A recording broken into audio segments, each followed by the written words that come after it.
Hello అండి. Welcome to Big TV. నేను మీ రవి బండారి. నాతో ఉన్నారు డాక్టర్ లిఖితా దాసరి గారు. అండ్ చాలా మట్టుకు మనకి హెల్త్ ఇష్యూస్ అనేవి చాలా వస్తున్నాయి. అండ్ హెల్త్ ఇష్యూస్ టాపిక్స్ పైన మనతో మనకి సొల్యూషన్స్ అండ్ ట్రీట్మెంట్స్ ఎలా ఉండాలనేది మనకు క్లియర్‌గా చెప్పడానికి మేడం ఉన్నారు. సో, మేడంని అడిగి తెలుసుకుందాం. Hello ma'am. Hello. Sciatica pain ఇది చాలామందికి తరచుగా వస్తున్న పెయిన్. అండ్ కొందరికైతే తెలీదు ఇది సయాటికా పెయిన్ అనేది. సో, దీన్ని ఎలా గుర్తించాలి? ఫస్ట్ ఆఫ్ ఆల్ ఎందుకొస్తుంది? ఎలాంటి వారిలో ఎక్కువగా వస్తుంది? సో ఫస్ట్ థింగ్ సయాటికా అనేది చాలా జనరలైజ్డ్ టర్మ్. అది ఎందుకు వస్తుంది అని అంటే మనకి వెనకాల వెన్నుపూస ఉంటుంది కదా, వెన్నుపూసలో నుంచి మధ్యలో బోన్స్లో నుంచి నర్వ్స్ అనేది బయటకు వస్తాయి. ఓకే. ఎప్పుడైనా ఆ నర్వ్ అనేది ఒత్తుకుపోవడం వల్ల మనకి ఒక డ్రాగింగ్ పెయిన్, అంటే బాగా గుంజుతున్నట్టు పెయిన్ వస్తుంది. సో దాన్ని మనం సయాటికా అంటాం. అది ఎందుకు రావచ్చు, ఎందుకు అవి ఒత్తుకుపోవచ్చు అంటే, ఒకటి డిస్క్ బల్జ్ అంటాం. ఏదైనా కింద పడ్డప్పుడు, లేదంటే అబ్నార్మల్ పొజిషన్స్లో సడన్గా కూర్చోవడం వల్ల, వెన్నుపూసలో ఏమన్నా బోన్ ఎన్లార్జ్ అయ్యి, అదే డిస్క్ బల్జ్ అయితే అది ఒత్తుకుపోయి, ఆ ఇన్ఫ్లమేషన్ వల్ల ఒత్తుకుపోయి ఇలాంటి పెయిన్స్ రావచ్చు. సడన్గా కింద కూర్చోవడము, ఇలాంటివి జరిగినప్పుడు. ఇది చాలా ఏంటంటే చాలా ఫ్రీక్వెంట్గా యూజ్డ్ టర్మ్ అయిపోయింది ఈ మధ్య. ఏ పెయిన్ వచ్చినా నాకు సయాటికా ఉంది, నాకు ఇప్పటి నుంచి కాదు ఎప్పటి నుంచో ఉంది అని చెప్తున్నారు. బట్ ఫస్ట్ థింగ్ ఏంటంటే, అన్ని పెయిన్స్ సయాటికా కాదు. ఓకే. చాలా చాలా డిఫరెంట్ పెయిన్స్ ఉంటాయి. మనకు అలా వచ్చిన పెయిన్స్లో కొన్నిసార్లు కిడ్నీ స్టోన్స్ కూడా అలాంటి పెయిన్స్ రావచ్చు. మనకి కిడ్నీస్లో స్టోన్ ఉండి దానివల్ల కూడా మనకి బ్యాక్ నుంచి కిందకి లాగుతున్నట్టు పెయిన్ రావచ్చు. సో దీనికి ట్రీట్మెంట్ అంటే first thing, as I tell every time, it's weight loss. So weight loss వల్ల exercises, basic physiotherapy exercises, weight loss ఇలాంటివి చేయడం వల్ల మీకు పెయిన్ అనేది సిమ్టమ్ అనేది తగ్గచ్చు. బట్ మరీ ఎక్కువ ఉంది అన్నప్పుడు మినిమం బేసిక్ సర్జరీస్ అలాంటివి ఏమైనా చేయాల్సి రావచ్చు. ఓకే. అంటే బేసిక్‌గా సయాటికా పెయిన్ అనేది అంటే లాంగ్ టర్మ్‌లో అంటే ఎక్కువ టైం అంటే లాంగ్ టర్మ్‌లో ఉంటుందా? లేదా కొన్ని రోజుల వరకే ఉంటుందా? టెంపరరీగా ఉంటుందా? లాంగ్ టర్మ్ ఉంటుందా? అసలు ఎట్లా దీన్ని బల్జింగ్ అంటే, ఇప్పుడు మనకి బల్జ్ అంటే ఇన్ఫ్లమేషన్ అండి. ఇన్ఫ్లమేషన్ అనేది అక్యూట్, క్రానిక్ ఉంటుంది. మనం అక్యూట్గా అంటే ఇమీడియట్గా మనం బేసిక్గా చేసుకోవాల్సిన ట్రీట్మెంట్, చేసుకోవాల్సిన రిలాక్సేషన్ ఎక్సర్సైజెస్ అలాంటివి చేసుకున్నామంటే లాంగ్ టర్మ్ ఎఫెక్ట్స్ని ప్రివెంట్ చేయొచ్చు. నెగ్లెక్ట్ చేస్తున్నాము, ఇంకా దానికి ఇంకా స్ట్రెయిన్ చేస్తున్నాము, అలాంటి కండిషన్స్లో అది ఇంకా లాంగ్ టర్మ్ క్రానిక్ అయిపోవచ్చు. క్రానిక్ కండిషన్స్ డెఫినెట్గా అది ఎప్పుడు సఫరింగ్ ఉంటూనే ఉంటుంది, దానివల్ల వచ్చే ఇన్కన్వీనియన్స్ ఉంటూనే ఉంటుంది. అంటే సయాటికా పెయిన్ అనేది చాలామంది కంప్లెయింట్ చేస్తూ ఉంటారు. లైక్ సాఫ్ట్‌వేర్ ఎంప్లాయీస్‌లో రావడం గానీ, లేకపోతే ఐటీ ఎంప్లాయీస్ సమ్ ఇట్లాంటి సంబంధించి అంటే ఎక్కువగా కూర్చొని జాబ్ చేసే వారిలో ఇలాంటి పెయిన్ ఎక్కువగా వస్తుందని వింటున్నాం. అది నిజమంటారా? లేకపోతే అది అపోహ అని? అది అపోహే. వాళ్ళు ఫస్ట్ ప్రాపర్ పొజిషన్లో కూర్చోరు. ఓకే. సగం మంది వర్క్ ఫ్రమ్ హోమ్ అంటే వంగి, అటు వంగి, ఇటు వంగి, సోఫాలో కూర్చొని, బెడ్ మీద కూర్చొని ఇలాంటి పనులు చేస్తారు. సో అలాంటి కండిషన్స్లో వాళ్ళకి మజిల్స్ అన్నీ కూడా అబ్నార్మల్ యాంగిల్స్లో పెట్టడం వల్ల డెఫినెట్గా పెయిన్స్ వస్తాయి. That is not sciatica. Sciatica is a pathological condition. దాని రావడానికి ఏంటంటే ఒక 30 to 60 years ఏజ్ గ్రూప్లో మోస్ట్ కామన్ అది.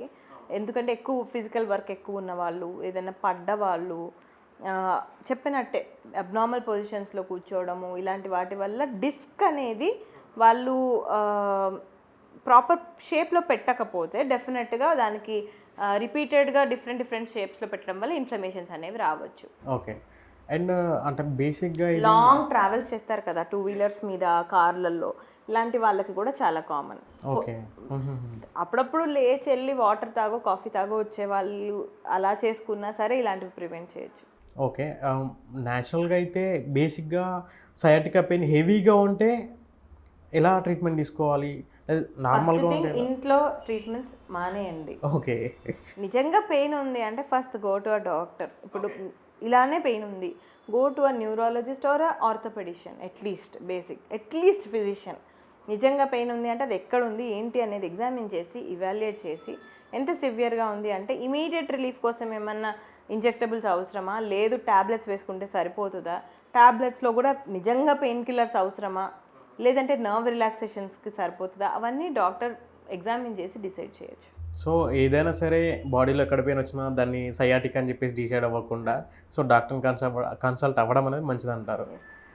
సో ఈ టాపిక్ పైన బేసిక్ ఏంటంటే సర్జరీ వరకు ఏమైనా అవసరం ఉంటుందా, లేకపోతే వితౌట్ సర్జరీ ట్రీట్మెంట్స్ ఉంటాయా, ఎలా ఉంటుందా? ఇనిషియల్ స్టేజెస్లోనే మనం జాగ్రత్త పడితే సర్జరీస్ అవసరం ఉండవండి. ఓకే. సో జాగ్రత్త పడి ఎక్సర్సైజెస్ చేసుకొని ప్రాపర్ రెస్ట్ తీసుకొని, మోస్ట్ నెగ్లిజెంట్ అంటే ఉమెనేనండి. ఓకే. మనం ఏంటంటే మొండిగా ఇంట్లో పనులు చేసేసుకుంటూ ఉంటారు, బకెట్లు ఎత్తేస్తూ ఉంటారు, లేదు ఇల్లు ఉడిచేస్తుంటారు, తుడిచేస్తుంటారు. సో అలాంటప్పుడు రెస్ట్ లేకుండా ఉంటే డెఫినెట్గా అది ఎక్కువ అవుతుంది కదా. ఎస్. సో ఉమెన్స్ ఆబ్వియస్లీ వాళ్ళు వర్క్ చేసుకుంటారు కాబట్టి ఏ పెయిన్ వచ్చినా చిన్న పెయిన్లే అని లైట్ తీసుకోవడం అనేది ఉంటుంది. సో అలాగా మీరు లైట్ తీసుకోకుండా మేబీ దీనికి కొంచెం సీరియస్ తీసుకొని, అంటే నేను ఏమి హాస్పిటల్ చుట్టూ తిరగమని చెప్పాను. When the pain is inconvenient then డెఫినెట్గా ఒక్కసారి విజిట్ చేయడం వల్ల నష్టం ఏం లేదు కదా. వన్ విజిట్ అండ్ ఆ పెయిన్ని మనం ట్రీట్ చేయగలిగితే that's good only, no, instead of suffering for very long. Okay ma'am. అంటే ఇది మీరు అంటున్నారు కదా ఉమెన్లో ఇలా ఉంటుందని చెప్పేసి, బేసిక్గా అంటే సయాటికా పెయిన్ ఉమెన్లో అండ్ మెన్లో ఎలా ఉంటుంది, డిఫరెంటేషన్ ఎలా ఉంటుంది? అలా పెయిన్ ఒక్కటే ఎలా ఉంటుంది. మెన్ ఏంటంటే బయట స్ట్రెస్ అవన్నీ తీసుకోగలరు, కానీ ఇలాంటివి చిన్న చిన్నవి they are more conscious. Okay. Women ఏంటంటే ఇలాంటి ఎక్స్టర్నల్ స్ట్రెస్ని తొందరగా ఎఫెక్ట్ అవుతుంది వాళ్ళకి. ఇంటర్నల్గా ఎన్ని నొప్పులు ఉన్నా పక్కన పెట్టేసి ఇంట్లో పని ఇంపార్టెంట్ అనుకొని చేసుకుంటారు. అంటే బేసిక్గా సైకలాజికల్ కూడా ఎఫెక్ట్ చూపిస్తుంది అంటారా? వాళ్ళకి ఇవన్నీ అసలు it's nothing. We delivered a baby, అసలు మేము ఆ పెయినే తట్టుకున్నాం, ఇదంతా ఏంటి మాకు నాన్ సెన్స్ అని అనుకుంటారు అంతే.